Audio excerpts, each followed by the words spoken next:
ನಮಸ್ತೆ ಮೇಡಮ್. ನನ್ನ ಹೆಸರು ಗಂಗಾಧರ್ ಅಂತೇಳಿ. ನನಗೆ ಒಂದು 3 ತಿಂಗಳಿಂದ ರುಚಿ ಆಯುರ್ವೇದಕ್ಕೆ ಬಂದೆ.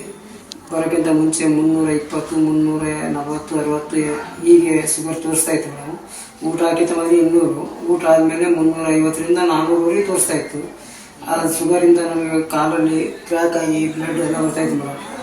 ಸುಮ್ಮನೆ ನಾನು ಯೂಟ್ಯೂಬಲ್ಲಿ ನೋಡಿದಾಗ ರುಚಿ ಆಯುರ್ವೇದಿಕ್ ಅಂತ ಇತ್ತು. ಆಮೇಲೆ ನಿಮಗೆ ಕಾಲ್ ಮಾಡಿ ಕಾಂಟ್ಯಾಕ್ಟ್ ಮಾಡಿ ಇಲ್ಲಿ ಬಂದು ನಾನು ಸುಮಾರು 3 ತಿಂಗಳಾಯ್ತು ಅಷ್ಟೇ. ಅಷ್ಟರಲ್ಲಿ ನಂದು ಈಗ ಊಟ ಮಾಡೋಕ್ಕಿಂತ ಮುಂಚೆ 76 ಬರ್ತಾಯಿದೆ, ಊಟ ಆದಮೇಲೆ 94 ಬರ್ತಾಯಿದೆ. ಮತ್ತು ಮಾತ್ರೆ ಎಲ್ಲ ನಿಲ್ಲಿಸಿದ್ರು ಅದೇ ಲೆವೆಲ್ ಮೇಂಟೈನ್ ಆಗಿದೆ ಮೇಡಮ್. ಮತ್ತು ಈಗ ಆರಾಮಾಗಿದ್ದೀವಿ, ಯಾವ ತೊಂದರೆ ಇಲ್ಲ.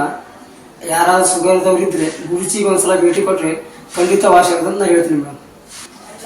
ಡಾಕ್ಟರ್ ಯಮುನಾ ಮೇಡಮ್ ಅವ್ರು ಹೇಳಿದ್ರು. ಆಮೇಲೆ ನಾನು 3 ತಿಂಗಳು ರಾಧಿಕಾ ಮೇಡಮ್ ಅವ್ರ ಹತ್ರ ಟ್ರೀಟ್ಮೆಂಟ್ ನೋಡಿ ಇವತ್ತಾದ್ರು ಮಾತ್ರೆ ಬೇಡ ಅಂತ ಹೇಳಿದ್ದಾರೆ, ಎಲ್ಲ ತಿನ್ನಕ್ಕೆ ಹೇಳಿದ್ದಾರೆ.